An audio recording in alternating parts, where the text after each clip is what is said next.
Hello and welcome to the Matt Stewart Sports High School Football Podcast. Thanks for watching on YouTube or listening on Apple, iHeart, or Spotify. And please like, follow, subscribe, and share with your high school football friends. Looking forward to our GPB Sports Football Fridays in Georgia this Friday night and our first ever visit to the Den at North Paulding in Dallas as the North Paulding Wolfpack play host to the North Cobb Warriors. It's going to be a big Region 5 6A matchup that even though it's still early in the season, this game is going to play a huge role in who ends up winning the region championship in that league. And we'll have more on that game coming up a little bit later on here in the podcast. Coming up on this week's episode of the podcast, we're going to visit with Colquitt County coach Sean Calhoun, whose Packers are coming off a big win at Lee County on Friday night and are facing a very busy week this week. We'll also take a look at my Matt Stewart Sports High School Football Podcast Players of the Week, a look at the latest recruiting news, top 10 rankings, and then we'll close things out with the top 5 games to keep your eyes on this week. But first, let's start with the 5 biggest wins of the week, and actually we're going to go with the 6 biggest wins of the week this week. And starting with 5A, number 9, Sequoia, steamrolling number 6, Sprayberry, 63-20 in the GPB Sports Stream Game of the Week. That's right. If you didn't know, in addition to doing GPB Sports Football Fridays in Georgia on TV across statewide GPB, we have a stream game every night that's available, every Friday night that is, that's available on the app and on the website at gpb.org. So check that out sometimes. We got some great games on this past week. Had a great game right here. Will Rajecki had a performance to remember.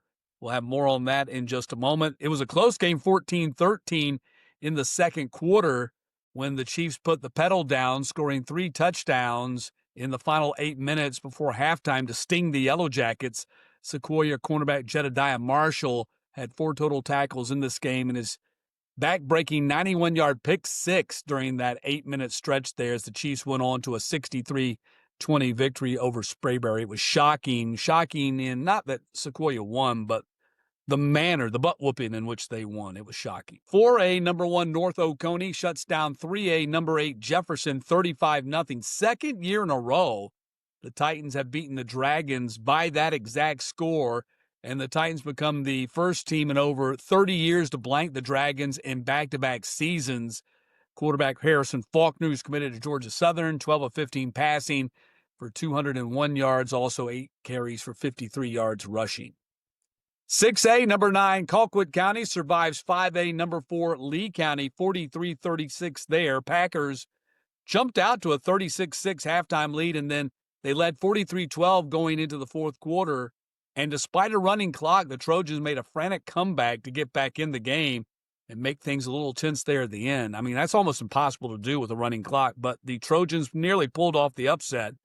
Huge game for Colquitt County, 4-star running back and Georgia commit Jay Lamar.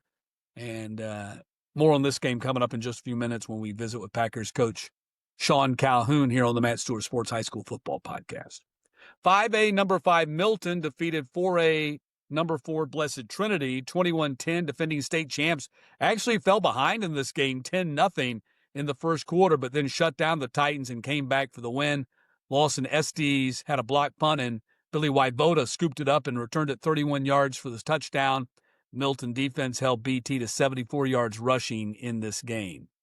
6A, number 3, Carrollton pulls away in the fourth quarter to win at 5A, number 3, Gainesville, 42-21. Trojans scored 20 points in the fourth quarter to register a big road win. Cam Wood, 4 rushing touchdowns, 145 on the ground. Peyton Zachary, big two-way game for him, including an 84-yard pick 6 to go along with his 9 catches for 122 yards. And number 1 on my biggest wins list, 6A, number 2, Buford holds off 6A, number 4, Douglas County in the fourth quarter to win 34-26 on the GPB Sports Football Fridays in Georgia Game of the Week. Wolves took advantage of some early Tigers mistakes and built a 30-6 lead, but then the Trojans made a game of it in the fourth quarter, making it very interesting with a strong run there at the end. Strength of the game, though, for Buford was their defense. They recorded 4 quarterback sacks, 6 TFL, had 2 takeaways. Defensive lineman Cam Simmons and 5-star Bryce Perry Wright, who's committed to Texas A&M, plus linebacker Joshua Eccles had big games. Eccles had 2 quarterback sacks. Buford improves to 4-0. Douglas County drops to 3-2, but Tigers are getting their guys back. They had Devin Carter back for the first time the entire year. He's one of the top wide receivers in the country. He had a huge game, had a couple of touchdown receptions. The Florida State commit, Mike Norvell, was there to watch him play. And then Marcus Adam Carter, who's been out since the summer of 2024, missed all of last season. Dynamic wide receiver. They're going to get him back soon as well. And they flashed a freshman quarterback in there when Mike Johnson, their senior, got hurt. And so Douglas County is going to be okay. I expect them to make a deep run in the playoffs here this year, just as I did when I put out the preseason rankings. So they might be 3-2 right now, but watch out for Douglas County. Like, follow, subscribe, and share. Let's take a look at the players of the week. My quarterback candidates for the week are Lowndes Jace Johnson, also Houston County's Ryan Maxwell. But the winner is going to go to Cambridge Connor Langford, who was 27 of 34 passing for 374 yards and 6 touchdowns in the Lions' 52-42 win over top 10 Calhoun. Running backs of the week, candidates are Colquitt County's Jay Lamar, Carrollton's Cam Wood, but the winner couldn't be anybody but Sequoia Will Rejecki. 27 carries, 256 yards, and scored 7 touchdowns in that Chiefs 63-20 win over Sprayberry. Can you imagine? Scored 7 touchdowns in one game. Will Rejecki, without a doubt, running back of the week.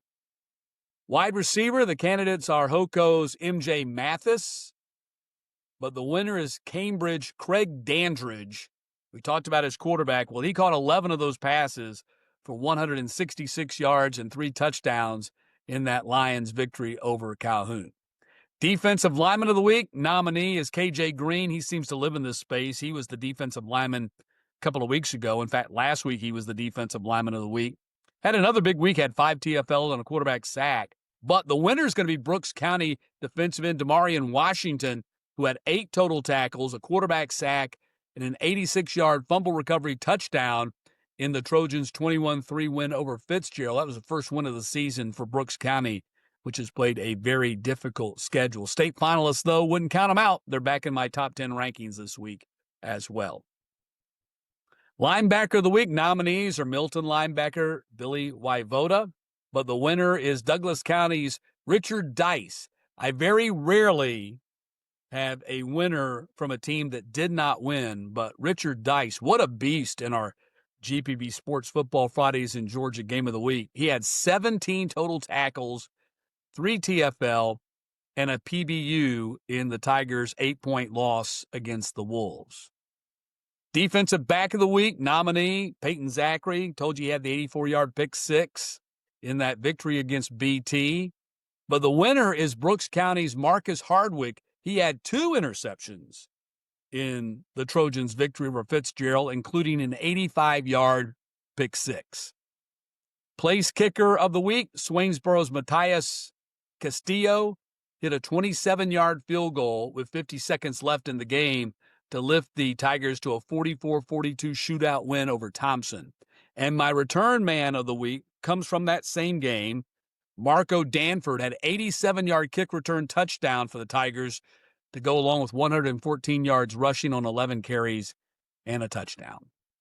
So like, follow, subscribe, and share. Let's take a look at my rankings. Grayson remains number 1 in 6A, Thomas County Central in 5A, North Oconee in 4A, Sandy Creek in 3A, Carver Columbus in 2A, Heard County in 1A Division 1, Lincoln County in Division 2, and Hebron Christian in the private classification. There has not been a lot of fluctuation there in my rankings, especially there at the top. That's because I try to pick them right from the very beginning. Now, I said that I'm bragging about it, so this next week it'll be total mayhem. But it's been good so far. There has been some movement in 5A. Milton went up to number 3, Hoco up to 5, and Sequoia up to 6. And 4A, Cass jumped in there in the rankings at number 10 a couple of weeks after they upset North Cobb of 6A. 3A, Troop debuts at number 9. In AA, Ringgold and North Murray jump in there at 9 and 10. And I'm not going to go through all 80 teams in my rankings, but you can find my complete rankings on Twitter, X, at Matt Stewart TV or on my Facebook page, Matt Stewart Sports. Like, follow, subscribe, and share with your high school football friends. Time now to bring in Colquitt County head coach Sean Calhoun. And, Coach, thanks a lot for being with us. Well, thank you so very much for having me. Congrats on a wild 43-36 win at Lee County on Friday night. Your Packers jumped out to a 36-6 halftime lead. And then despite a running clock there in the fourth quarter, the Trojans, as you might have expected, made a huge run on your team in that fourth quarter. But you held on to get the win, now 2-1 on the season. What's your thoughts coming out of that big win over Lee County and heading into a very hectic week? Well, one, it was a great win for us. Obviously, we had been on a bye week.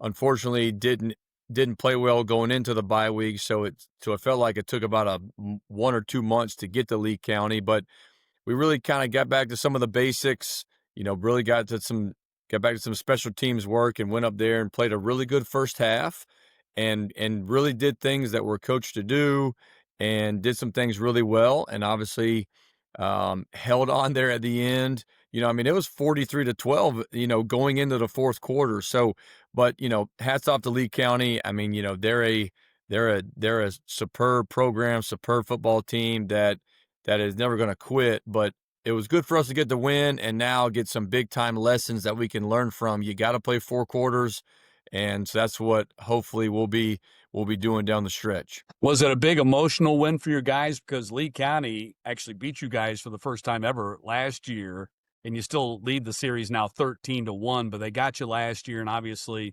this series has been very competitive despite that wide disparity in the overall series record. Yes, sir.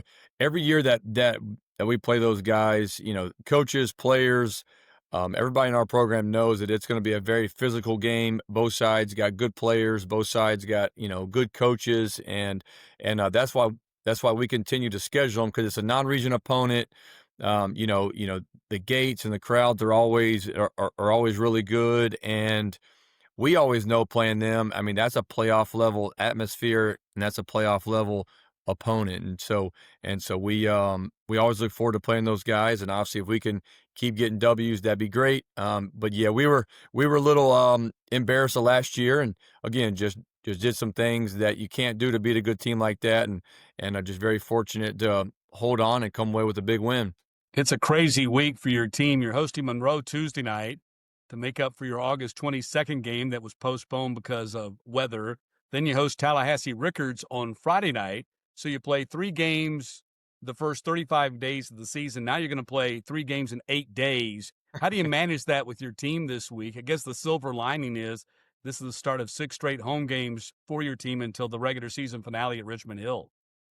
So it's very very different. So obviously, we sat down as a coaching staff and really looked at the calendar and really kind of mapped out these days because it's uncharted waters. Obviously, we talked to a couple teams that were a little bit around this scenario last year. Kind of with the hurricane, kind of backed them up. So we kind of talked to some teams and really kind of I guess looked at what they did and so we feel like the schedule's good. Obviously we got to take care of our guys, but obviously it's a really exciting week and on top of 2 games it's also homecoming week for us.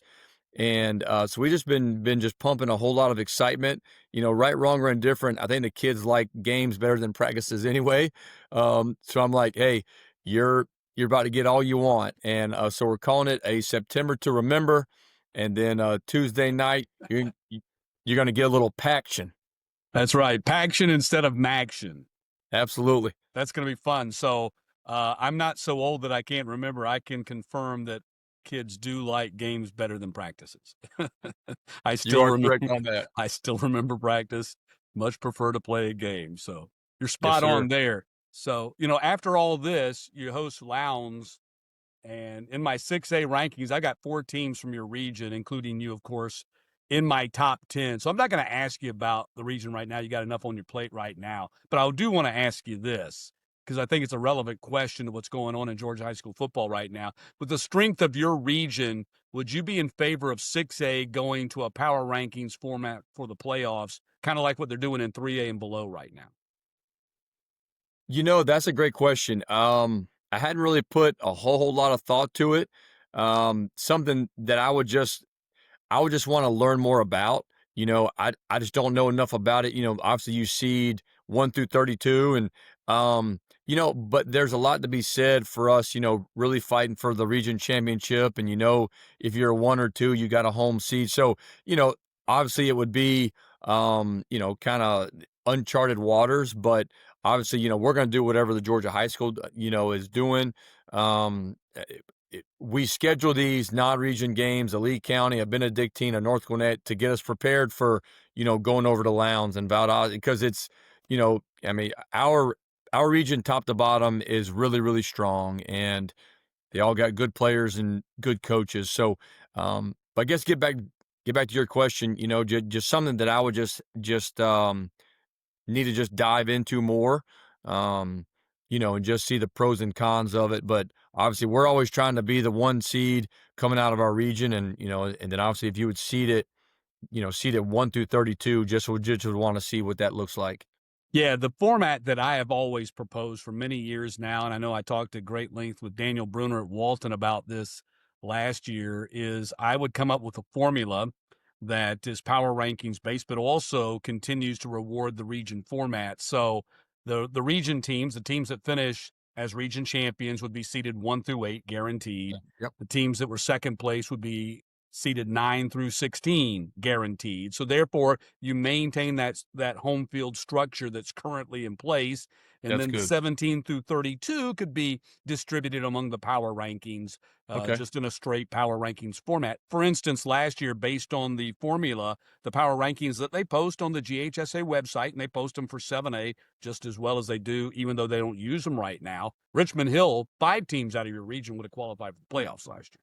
So. how about that? Which again, I mean, now that is the negative, right? Because with our region and maybe some others, there are 5 teams. Some years 6 teams that are playoff caliber teams, and you go against some other regions, right, wrong, or indifferent, that are just not or have, really bad records, but they just kind of get in because, yeah, because they're the 4 seed. Yeah, and I think you get rewarded. Like, as you mentioned, you've already You do. you talked about all the teams that you've played, Lee County being that, Benedictine being that before that, and then Friday night we were televising Beaufort and Douglas County, which, basically amounts to a glorified exhibition game because it doesn't count towards your region. Well, why not be rewarded for scheduling tough in the non-region? That would help out your power rank. So.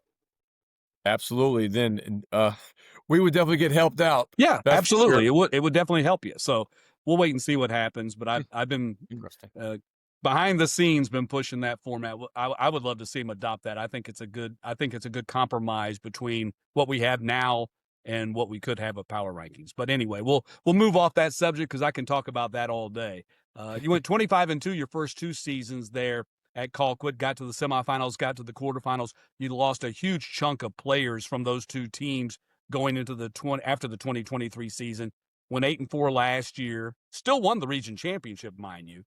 So now you're in the 2025 season, 3 games in. What do you know about your team right now? That we're trending in the right direction, and that's definitely where we wanna be. Obviously, last year was a lot of guys filling the void for the big graduating class that we had those 2 years prior, and not just graduating classes, but a couple elite football players, and, Absolutely. and so obviously, really, really good elite football players make us better coaches, and so obviously, when you lose that, you just got to go back to, your regular coaching and truly developing, and your game plans get different, and you may not score as many points and everything like that. So I'm just really excited about this team because obviously a lot of those kids from last year are now getting a lot more experience this year because obviously there's only one way to get experience, and that's to play on Friday night. But it was good, to win 3 region championships. Obviously, we're trying to win 4. I was actually shocked about this. That's never happened in our school's history before. So we are trying to make Shocked, a but run. not shocked considering the region you play in. So, Well, very true. So, that's a small goal for us. With something that obviously, we we take a lot of pride in winning a region championship, and then obviously you want to get to game 15 and find a way to win that. But we just want to try to have a great homecoming week here, and we normally say, hey, go 1-0 each week. Now we're Go trying to say, can we make it 2-0? go 2-0 this week. Absolutely. Absolutely. Talking about elite personnel, let's talk about some of your players, and it starts with your consensus four-star Jay Lamar, committed to Georgia. He's rated as high as the number 11 running back in the entire country for 2026. He rushed for 162, scored 3 touchdowns, and you'll win at Lee County. Give us the coach's perspective on Jay Lamar and what he brings to your offense and what a centerpiece he is for your game plan on that side of the ball. Absolutely, and so not only the 162 and the 3 on the ground, but he also caught 2 touchdowns. So he Wow. tied us. 5 total touchdowns. Yes, sir. So, he tied a school record there, and I know if you ask him, he probably should have had 1 to 2 more. It's obviously he's a big part of what we wanna do. For us, we gotta be able to run the football, and, to win big games, to win championships, you gotta be able to run the football, and obviously he's a talented player, big, strong, athletic, a kid who's really truly still learning football, because us last year, he was able to play in, I think, about 8 or 9 games, and actually had a little foot injury that kinda sidelined him the last 2 games of the season. And then this year, he got banged up on the second series, so he really didn't play any of Benedictine, and, had 150 yards in our second game and 162 this game. So we just need to try to keep him healthy. Obviously we don't want to give him the ball 30, 40 times a game and try to make sure he lasts for 15 games. That's not gonna work. And so obviously we got to have, 1 or 2 guys behind him, but he's a kid who's developing on and off the field. We're just trying our best to get him prepared for when he leaves us and goes up to Athens, and we want him to have a special senior season for us. Yeah, and certainly can't give him the ball that many times playing 6A football in the state of Georgia. Just physically, you couldn't hold up. No. Yes, Yeah, because sir. it's like playing college football on Friday night. It's Mhm. good to have him, especially considering you're starting a sophomore at quarterback in Cohen Lawson. He was 9 of 16 for 169 and a couple of touchdowns on Friday night. Yes, sir. So, Cohen was thrust into a difficult situation last year. One, you don't see many freshmen start, here for us. You don't see many freshmen start in this region and in this classification or just in Georgia, period. And but Cohen's mature enough and physically able to do the job. And obviously last year was kind of one of those things where, we slowly brought him along, but it was, hey, we're gonna kind of put you in the deep end. We're gonna be there with you, but you gotta swim. And so he did a really good job for us last year. Did a great job of getting us to a handful of wins. Obviously, backup quarterback Zion Aldridge had to come in for 2 games, 2 road games, and those were 2 great wins. But Cohen's been a different player this year, which is what you want. I mean, second year in the system, second year starter, making better decisions, putting the ball where it needs to be, and we just hope that continues. Yeah, the bad news is when you're starting a freshman quarterback in your region, the good news is he gets to his sophomore season and he's already a veteran quarterback. Got 3 years in front of him, so. Absolutely. And again, it just goes back to that experience piece. There's only one way to get experience, and that's the play, and that's also the importance of playing playoff games. Yep. So it's not like you just played 10, he was able to play 12, and you kind of do that for 2 or 3 years. You may get a junior or a senior who's a fifth, almost 6 year guy because they Right. played so many playoff games. Absolutely. Let's talk a little bit about your defense. Your linebacker, Braden Ruiz, and safety, Alfonso McNeil, have been your top 2 tacklers so far this season. Tell me about those guys. Absolutely. So, definitely doesn't surprise me. Start with Alfonso, a kid that played every down for us last year, played a little bit as a sophomore, was one of our 4 team captains voted on by the players. He's an absolute football player. He's a safety, but he has a linebacker mentality, and he's all over the field. Plays all special teams for us. I mean, he's one of those that truly, when that clock strikes 0, his tank is empty because he has emptied it out. And, I wish I could kind of clone him and have 50 more kids just like him. And then, Braden Ruiz, is definitely a returning veteran at the linebacker spot. Again, played every down for us last year, played a handful of snap for us as a sophomore. And is, and one of the biggest things that you want at that linebacker spot is you want production. And he's doing a really good job of, reading his keys, executing the game plan, and really being a physical football player, but making tackles, because that's what you need your linebackers to do, is make tackles, get us lined up, and he's kind of the quarterback of the defense. So those two guys are doing a fantastic job, and hopefully they'll have a great week. Yeah, I want to ask you about the Graham brothers, even though they're not brothers at all, just have the same last name, but making big plays for you on the defensive side of the ball, McKenzie and Markivren. Yes, sir. So, those two guys are super athletic, do a really good job for us. Just bring a lot to the table, right? Because you can blitz them, they can play man, they can play zone. They play all special teams for us, and they really complement each other. One can be the boundary player, one can be the field, and you can flip them, and they just do a really good job for us. Obviously, they're still learning. Both juniors, so played a lot as sophomores, and just again, we always want to be trending in the right direction, and we really feel like these guys are, and definitely feel like these two are going to have a really good rest of the season for us. Well, it definitely feels like you're trending in the right direction, even going back to last year. And even though you had the second round playoff exit, which I know was a disappointment to you guys, losing to Collins Hill at home, but a very good Collins Hill team, I think that we would all agree, and no shame in losing to those guys. But all the players that played last year are now 1 year more experienced, and I think it's starting to manifest itself in what you've seen from your team so far. So do you feel like, you survived this week with the two games, the Paction, as you like to call it, looking forward to that. Gives us a Tuesday game to keep an eye on this week. That's always a lot of fun.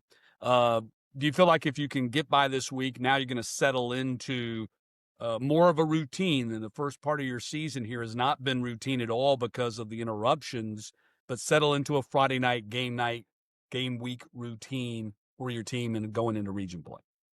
Absolutely. Obviously, a game week, everybody kind of gets in their, comfort zone, and what you're doing Sunday all the way through Friday. And obviously the start of this season's been a little bit different, and a really long road trip, and a weather delay, and this and that. But I'll tell you what, our kids have not batted an eye. Our kids are like, coach, y'all just tell us what we need to do, and we're going to do it to the best of our ability. But yes, I definitely want to get through this week. Hopefully it's a really good week for us, and then just kind of sit back, just kind of catch our breath real quick, because we don't have very long. And then obviously we got to go over there to a really good Lowndes team who, probably returning one of the better offensive players in the state of Georgia, in their quarterback. But obviously before we can get to that, we got to kind of handle this unique but really fun week for us, in a very mature manner, and figure out a way to get a couple W's. Yeah, that quarterback of theirs kind of burst on the scene, and now here he is as a junior, rated as one of the top quarterbacks in the country in 2027. So no doubt that'll pose some problems for you. And you mentioned the North Gwinnett game, which I didn't even mention. Got a chance to see a little bit of that game, but that was a game you lose 21-7, but you were very much in that game. You were very much right there with a chance to maybe steal that road game late in that game, and then had a penalty go against you in the fourth quarter. Yes, sir. And obviously that quarterback over there, deserves every accolade and offer. And then, and then the North game, we just didn't play enough. We just did not play well enough to win. And that's a really good team, really good program.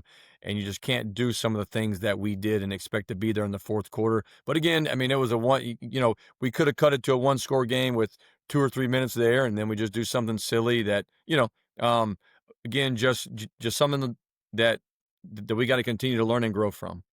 That's what the early season's for, and now the big season is getting ready to come in a couple of weeks. Enjoy this week, and thanks a lot so much, Sean, for taking time to visit with me, even though it's a very hectic week for you guys. Well, thank you very much for having me, and go Pack. There you go. Go Pack and Paction this week, all week long in Mhm. Moultrie. So thanks a lot. Thank you. Always great to visit with Colquitt County head coach Sean Calhoun. What a crazy week they got coming up this week with a game on Tuesday and a game on Friday before they jump into region play 2 Friday nights from now. Like, follow, subscribe, and share. Let's take a look at the recruiting news this week. And there's been not a lot of action this past week. We had 4 kind of major news pieces last week, but only one this week. And that's Riverwood 2026 wide receiver Zach Stair committed to Georgia State over 9 other offers, including Ole Miss and Maryland. 4-year player for Riverwood. He has had 107 career receptions for 2,105 yards and 22 touchdowns. But I do have a very interesting story I want to pass along, a Make That Kid an Offer success story to tell you about. Got a text from Rob Vaca about his son, Kyle Vaca, who played at Johns Creek and then at Kell and is now at Eastern Kentucky. And he sent me a clip of the ESPN Plus broadcast. They were playing at Marshall this past week and had a catch. And he's in his redshirt freshman season, and he's played in 41% of the Colonel's offensive snaps.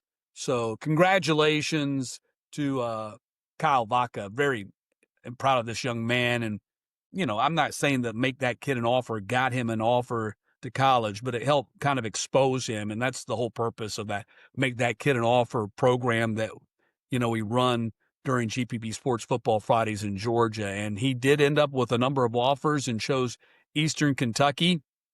And this Saturday, the Colonels will be playing at West Georgia, and there'll be a bunch of former Georgia high school football stars playing in that game as Eastern Kentucky plays at West Georgia. So congratulations to Kyle and to his dad, Rob. I know they're very excited with the way his career has started out there at Eastern Kentucky. All right, like, follow, subscribe, and share with your friends. Let's take a look at the 5 biggest games to watch this weekend before we close things out. Starting with Florida 5A number 6 Daytona Beach Mainland playing at Coffee.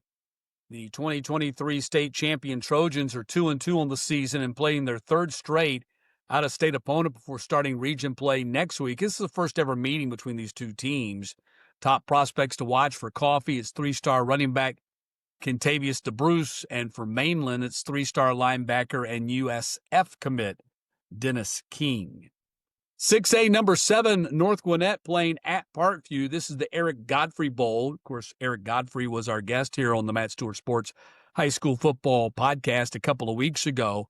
He played at Parkview. He coached at Parkview for a decade before he decided to leave and go to North Gwinnett. So now he's going up and playing and coaching against his alma mater in the school where he coached for 10 years. So actually more than 10 years because he was an assistant there before he was a head coach. So this is a big deal. This is why I call it the Eric Godfrey Bowl. Adam Clack, of course, now the coach there of the Panthers. And so he's trying to get things going again with the Panthers. They're 2-2 on the season. Bulldogs are 3-1. And to intensify the whole thing, this is now a Region 7 6A matchup. You might remember when Coach Godfrey was here on the podcast a couple of weeks ago. When he went to North Gwinnett, they weren't in the same region. So he's thinking, oh, gosh, we'll never play him. And then they put him in the same region, so now they play each other every year. 11th all-time meeting series tied 5-5. Top prospects, North Gwinnett 3-star offensive lineman Zachary Lewis. He's committed to Georgia. And for Parkview, it's 2027 4-star safety KJ Caldwell. Private number 1 Hebron Christian at 4A number 7 Blessed Trinity. Lions 2-1, and this will be their first game in 3 weeks because they had a game postponed against Christ School out of North Carolina. Titans are 3-1, coming off a 21-10 loss at Milton. Just the second all-time meeting. BT, a 24-10 winner at Hebron last year, and of course, the Lions would go on to win the private state championship last year. Top prospects: BT 2027 5-star and number 1 edge rusher DJ Jacobs. And for Hebron, it's 2026 3-star offensive lineman Fletcher Turk. So that should be quite a matchup there on the line of scrimmage. Number 2 on my list is Alabama 6A, number 1 Parker against Georgia 6A, number 3 Carrollton. Trojans off to a 5-0 start and coming off that big win at Gainesville this past Friday night. Thundering Herd are 4-0. This will be the second all-time meeting between these two teams. Carrollton, a 48-26 road winner there last year. Top prospects, Carrollton's loaded, of course, four-star corner Dorian Barney, who's committed to Michigan. Of course, four-star wide receiver Ryan Mosley, who's committed to Georgia.